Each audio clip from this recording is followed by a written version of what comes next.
pour l'intervention suivante. Jean-Marie Villela. On change de grand chapitre puisqu'on passe maintenant à plutôt la question de « et demain ». On a travaillé beaucoup les fondements de l'histoire. On a opéré un mouvement tournant vers les questions d'actualité. Et au cœur des questions d'actualité, on a vu tout ce qui touchait l'alimentation, le logement, les enjeux du logement, les questions étudiantes. Et maintenant, vers quoi va-t-on? Alors, c'est Jean-Marie Villela qui va intervenir sur la pauvreté.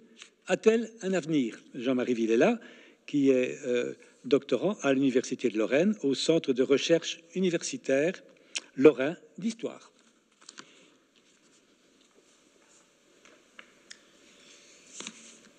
Bien, bonjour, presque bonsoir maintenant, à toutes et tous. Donc, je fais la dernière intervention, ce qui est toujours un peu compliqué. Et je vais essayer déjà de ne pas faire trop de redites par rapport à un certain nombre d'éléments qui ont déjà été abordés par les intervenants précédents et d'insister plutôt sur les points qui me semblent nécessaires de mettre en évidence. Alors, j'ai intitulé mon intervention « La pauvreté a-t-elle de l'avenir ?» C'est peut-être un peu provocateur. On pourrait formuler la question à l'inverse. Est-ce qu'un monde sans pauvreté peut exister? Bien imprudent, celui qui hasarderait une réponse, et je vais surtout pas m'y hasarder. Mais c'était aussi un peu la nature de ce colloque. Les temps de l'histoire, temps long des tendances de fond, temps court des inflexions infraséculaires, et puis temps présent de la pauvreté immédiate peuvent nous aider à esquisser les avenirs possibles. Alors, je vais aborder cette question de l'avenir sur l'horizon mondial et sur l'horizon national. J'évoquerai ensuite deux points qui semblent évidemment importants à prendre en compte pour imaginer l'avenir, qui sont la question du changement climatique et puis de la pandémie et les rapports avec la pauvreté. Et puis j'ébaucherai en conclusion, qui est plutôt une ouverture qu'une conclusion, la question du modèle de société qui sous-tend la réflexion sur la pauvreté. Bon, avant tout ça, on a un premier problème à résoudre qui est celui de la définition de la pauvreté. On se rend bien compte, et je crois que toutes les interventions d'aujourd'hui l'ont montré, que la référence à la seule dimension monétaire de la pauvreté est insuffisante et qu'il faut en réalité prendre en considération un enchaînement de causes multiples. L'intervenant précédent a cité la définition de la précarité. C'est en fait la formule qu'avait retenue Joseph Brzezinski dans le rapport qu'il avait présenté au Conseil économique et social en février 87. Et il avait préféré la notion de précarité à la notion de pauvreté parce qu'il estimait que la notion de précarité était plus englobante. Je recite rapidement la formule, la définition. L'absence d'une ou plusieurs de sécurité, notamment celle de l'emploi, permettant aux personnes et familles d'assumer leurs obligations professionnelles, familiales et sociales et de jouir de leurs droits fondamentaux. L'insécurité qui en résulte peut être plus ou moins étendue et entraîner des conséquences plus ou moins graves et définitives. Elle conduit à la grande pauvreté quand elle affecte plusieurs domaines de l'existence, qu'elle devient persistante, qu'elle compromet des chances de réassumer ses responsabilités et de reconquérir ses droits par soi-même dans un avenir prévisible. L'intérêt de cette définition, c'est que ça met bien en évidence qu'il y a une graduation et que les dimensions de la pauvreté sont multiples. Cette définition laisse entendre qu'il est indispensable, au-delà du traitement des effets, de réinterroger les causes des situations de pauvreté. Elle situe la problématique de la pauvreté dans une approche plus large des vulnérabilités humaines. C'est en fait l'absence ou la diminution des sécurités, autrement dit la dégradation des capacités dans le domaine de la santé, de l'éducation ou des conditions de vie, qui augmente la vulnérabilité, c'est-à-dire le degré d'exposition au risque de basculer dans la pauvreté. Les dimensions de la pauvreté sont multiples. Privation du nécessaire, impossibilité de faire face aux dépenses de base, incertitude structurelle de l'existence, stigmatisation au quotidien, détresse psychologique, tout ceci constitue un processus cumulatif de rupture. Certaines de ces dimensions relèvent d'une approche individuelle, d'un ressenti différent selon les situations, les périodes ou les personnes. Les représentations de la pauvreté, que ce soit les individus qui s'estiment pauvres ou sont estimés pauvres, renvoient à une perception plus ou moins pessimiste de la pauvreté. L'absence d'objectivation de la question de la pauvreté peut aussi conduire à un risque important de surinterprétation ou de sous-interprétation du social. Les progrès en matière de lutte contre la pauvreté ne sont pas seulement mesurables au travers des effets des stratégies et politiques de développement, ils doivent aussi être appréciés à l'aune de la pauvreté ressentie ou de la pauvreté perçue. C'est donc aussi une question de représentation. Plus la société échoue à produire une représentation partagée de la pauvreté, et plus elle a du mal à construire un schéma organisé de réponse à la pauvreté. Dans ce contexte, qui est marqué beaucoup par la subjectivité et la relativisation, où les pauvres sont de plus en plus stigmatisés comme les premiers responsables de leur situation et considérés souvent comme passifs face à celle-ci, le risque est que le combat se déplace de la lutte contre la pauvreté vers la lutte contre les pauvres. L'avenir de la pauvreté dans le monde. La discipline récente de l'économétrie de la pauvreté s'appuie sur deux principaux indicateurs qu'on a pu aborder au cours de la journée. En valeur absolue, on parle de seuil de la pauvreté qui s'exprime en parité de pouvoir d'achat. Et en valeur relative, on parle de proportion de ménages qui vivent sous une certaine fraction du revenu médian de la population de référence. L'avantage d'un tel système, c'est qu'il permet des comparaisons internationales et qui permet également l'analyse des évolutions sur une séquence de plusieurs années, voire plusieurs siècles, puisqu'il y a aussi des études qui sont faites sur le XXe et le XIXe siècle également. On peut ainsi constater qu'entre 1990 et 2015, le seuil de la pauvreté mondiale en dessous duquel on parle d'extrême pauvreté, soit en dessous de 1,9 $, est passé de près de 35,9% de la population, à peu près 2 milliards de personnes, à 10% de la population, à peu près 736 millions, ce qui reflète un net désappauvrissement du monde. Mais toute approche en termes de seuil pose problème. Si on admet qu'en dessous de 1,9 $, on peut effectivement parler d'extrême pauvreté, qu'en est-il lorsqu'on se situe juste au-dessus? Est-ce qu'on vit mieux avec 2 $ par jour? À partir de quelle somme peut-on réellement vivre? La notion de seuil entraîne un effet de biais dans la perception de l'extrême pauvreté. Par exemple, la Banque mondiale a proposé en 2018 un seuil à 3,2 $. Ce seuil qui conduirait à compter un quart de la population de la planète parmi les pauvres. Elle a même imaginé un second seuil à 5,7 $ par jour, ce qui n'est quand même pas non plus une grosse somme, et ça donnerait près de 50% de pauvres dans le monde. Est-ce réellement soutenable? La pauvreté se concentre aujourd'hui en Afrique subsaharienne, qui rassemble en 2015 90% des personnes qui vivent sous le seuil d'extrême pauvreté. Sur ce continent très jeune, instable politiquement, et où le taux d'urbanisation, bien qu'il croisse rapidement, n'est que de 40%, la pauvreté extrême affecte principalement les enfants et les zones rurales. Même si les valeurs obtenues à un seuil de pauvreté de 1,9 $ sont encourageantes, on est encore loin de l'objectif fixé par la Banque mondiale d'une réduction de l'extrême pauvreté dans le monde à moins de 3% de la population à l'horizon 2030. Il faut bien avoir à l'esprit que cet objectif nécessiterait une conjonction de facteurs économiques qui semble aujourd'hui peu réaliste. À taux de croissance similaire aux 10 dernières années, le taux absolu de pauvreté dans le monde devrait rester supérieur à 5% en 2030, avec une répartition très inégale. Plus d'un quart de la population de l'Afrique subsaharienne vivrait dans l'extrême pauvreté, alors que la pauvreté serait inférieure à 2% dans la plupart des autres régions du monde. D'un côté, le phénomène de concentration de l'extrême pauvreté devrait favoriser un meilleur ciblage des dispositifs de lutte au plan mondial. De l'autre, la même concentration sur des territoires peu attractifs et géographiquement assez éloignés pourrait être de nature à diminuer au niveau mondial les efforts qu'il reste à faire. À cette inégalité géographique vient s'ajouter une inégalité de revenus perceptible au niveau local, alors que les pays concernés sont à un niveau de développement comparable. En observant la répartition de la croissance du revenu mondial depuis 1980 entre individus, on constate que les 1% d'individus recevant les plus hauts revenus dans le monde ont profité 2 fois plus de cette croissance que les 50% d'individus les plus pauvres, même si ceux-ci ont bénéficié de forts taux de croissance, alors que la classe moyenne mondiale voyait la croissance de son revenu comprimée. Donc si le dénuement total est globalement en baisse, ce qu'on voit avec les indicateurs mondiaux, les inégalités progressent. La mise en œuvre d'une stratégie de développement visant à la réduction de la pauvreté dépend essentiellement des interactions entre croissance du revenu moyen et distribution des revenus.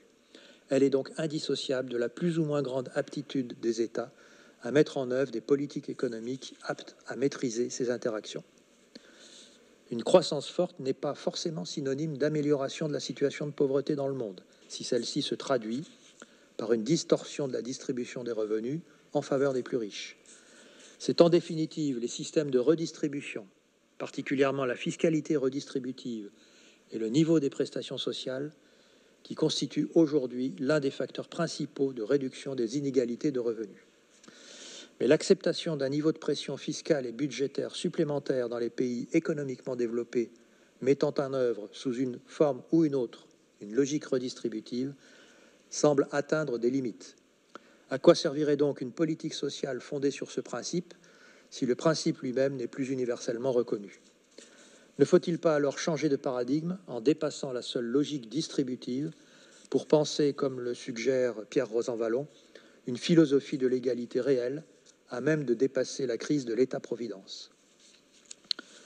En France maintenant, l'avenir de la pauvreté en France, si la pauvreté n'explose pas en France, elle se transforme. Avec un seuil de pauvreté monétaire relatif fixé à 60% du niveau de vie médian, la population en situation de pauvreté représente en 2016 14% de la population française, se situant ainsi en dessous de la moyenne européenne qui est à 17%. Cette situation relativement favorable en France par rapport à l'Union européenne résulterait notamment de l'importance des dépenses sociales et de la redistribution. Les catégories concernées par la pauvreté ont fortement évolué depuis la Seconde Guerre mondiale, où elle touchait majoritairement les personnes âgées et le monde rural. Aujourd'hui, elle affecte surtout les jeunes, est concentrée dans des zones urbaines souvent problématiques et concerne davantage les familles monoparentales que les familles nombreuses. Enfin, proportionnellement, elle touche de plus en plus de travailleurs pauvres et d'étrangers. La stabilité de la pauvreté est toute relative si l'on se place sur une plus longue période. En 10 ans, de 2007 à 2017, le taux de pauvreté a progressé de 13,3 à 14,1%, au seuil situé à 60% du niveau de vie médian. En 2017, ce taux a retrouvé son niveau du début des années 1980, ce qui représente à peu près une augmentation de 800 000 personnes pauvres. Selon l'INSEE, les inégalités de niveau de vie se seraient accrues en 2018. La hausse des inégalités serait surtout liée à la forte augmentation des revenus des capitaux mobiliers concentrés chez les plus aisés. Le taux de pauvreté augmenterait de 0,6 points en 2018 pour atteindre 14,7% de la population. Les derniers chiffres qui ont été publiés par l'INSEE sont ceux de 2018, mais on peut assez facilement penser qu'avec la crise sanitaire, les années 2019 et 2021 verront vraisemblablement la pauvreté augmenter en France. C'est d'ailleurs ce que suggèrent de manière convergente les enquêtes et constats qui ont été réalisés par le Secours populaire, le Secours catholique, les Restos du Cœur ou l'Observatoire des inégalités, pour citer les principaux. Même si l'on table sur une reprise de la croissance post-Covid, la reprise économique actuelle reste trop faible pour entraîner une forte baisse de la pauvreté, d'autant que les politiques publiques, et on en a aussi parlé, sont insuffisamment orientées vers la redistribution des revenus. Le niveau de vie médian stagne depuis 10 ans. Les classes moyennes ne s'enrichissent plus. Si la pression s'accroît encore sur elles, le taux de pauvreté pourrait diminuer de façon paradoxale par rapprochement entre ces classes moyennes et les plus pauvres, liées à une détérioration des niveaux de vie un peu moins forte pour le bas de la pyramide, à l'aide des amortisseurs sociaux, que de ceux des couches moyennes, tandis que les revenus des plus aisés pourraient fortement progresser. Abordons maintenant la question du réchauffement climatique et de la pauvreté.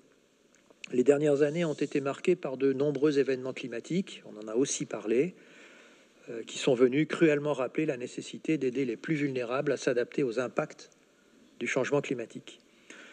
Les événements climatiques jouent un rôle important sur la sécurité alimentaire des populations des pays les plus pauvres. Les sécheresses, inondations et autres aléas climatiques imprévisibles perturbent les cycles des cultures et entraînent des pertes de récoltes. En 2017, l'ONU a annoncé une augmentation du nombre de personnes souffrant de la faim, une première depuis plus de 10 ans. 815 millions de personnes dans le monde, soit 11% de la population mondiale, et parmi celles-ci, 124 millions jugés à la merci d'une famine, pour reprendre les termes de l'ONU. Sans intégration d'objectifs justes dans les politiques économiques, sociales et environnementales, le nombre de personnes pauvres au niveau mondial croîtra, même en cas de prospérité générale, à cause du changement climatique. Les pays directement concernés par ce réchauffement sont le plus souvent des pays en voie de développement, et ils risquent d'être condamnés donc à une double peine en subissant les conséquences du réchauffement sans avoir bénéficié d'un développement comparable à celui des pays occidentaux. Les pays riches, qui ont une responsabilité historique particulière dans le changement climatique, ne sont pas au rendez-vous des solidarités nécessaires envers les pays pauvres. Il faut donc agir simultanément sur le renforcement de l'aide aux pays pauvres et la réduction des émissions de gaz à effet de serre des pays riches. Le changement climatique conduirait donc à un risque de creusement des inégalités selon les capacités des États et des peuples à s'adapter plus ou moins à ces bouleversements, mettant en évidence un enjeu de justice climatique qui a une forte dimension éthique. Maintenant, pandémie et pauvreté. Selon la Banque mondiale, après plus de 20 années de baisse, l'extrême pauvreté augmente en 2020 du fait de la pandémie, précipitant ainsi entre 88 et 115 millions de personnes supplémentaires sous le taux d'extrême pauvreté dans le monde. Si cette pandémie n'est pas la première de l'époque contemporaine, elle se caractérise, et je pense que tout le monde le voit bien, par sa rapidité et son universalité. Aucune épidémie n'est devenue une menace mondiale aussi rapidement que la Covid-19. La quasi-totalité des pays ont été touchés par la pandémie, entraînant une récession économique mondiale qui, en fonction de sa gravité, pourrait conduire à ce que 150 millions de personnes vivent dans la misère à l'horizon 2021. La situation des pays pauvres déjà critique va se dégrader encore plus en raison de la place du secteur informel et de l'absence de mesures compensatoires du niveau de celles mises en place dans les pays riches. Sans le recours aux amortisseurs économiques et sociaux présents dans les pays développés, la crise sanitaire dans les pays du tiers-monde a un effet multiplicateur sur la pauvreté et les inégalités de revenus. La question n'est pas seulement celle d'une solidarité de proximité, qui est certes indispensable pour lutter contre la pandémie et ses conséquences. C'est aussi celle de l'adéquation du modèle dominant d'économie néolibérale avec un enjeu de solidarité mondiale. Selon le rapport de la Banque mondiale, aux populations pauvres actuelles des pays du tiers-monde vont s'ajouter une proportion significative de nouveaux pauvres, plus urbains, mieux éduqués et moins susceptibles de mettre en œuvre des stratégies de repli autonomes. Plus près de nous, les personnes les plus impactées sont le plus souvent dans des situations économiques délicates, à la frontière ou déjà dans la pauvreté. Lorsqu'elles travaillent, les emplois occupés par ces personnes sont ceux qui pâtissent le plus des contraintes sanitaires, d'autant que pour certains d'entre eux, une partie, voire la totalité des heures effectuées n'étant pas déclarées, ils sont exclus des dispositifs d'aide mis en place par le gouvernement. De nouveaux bénéficiaires des aides qui étaient à la limite de la précarité et s'en sortaient par des petits boulots ou des contrats précaires basculent dans les difficultés qu'il sera difficile de surmonter. Cette situation risque de perdurer, y compris dans l'hypothèse d'une relance post-Covid, dans la mesure où celle-ci touchera en premier lieu les personnes déjà concernées par les dispositifs d'accompagnement social mis en place avec la crise, au détriment de celles qui sont déjà en situation d'extrême pauvreté, avec, encore une fois, un risque d'accroissement des inégalités. En guise de conclusion, on va revenir un peu à notre question de départ.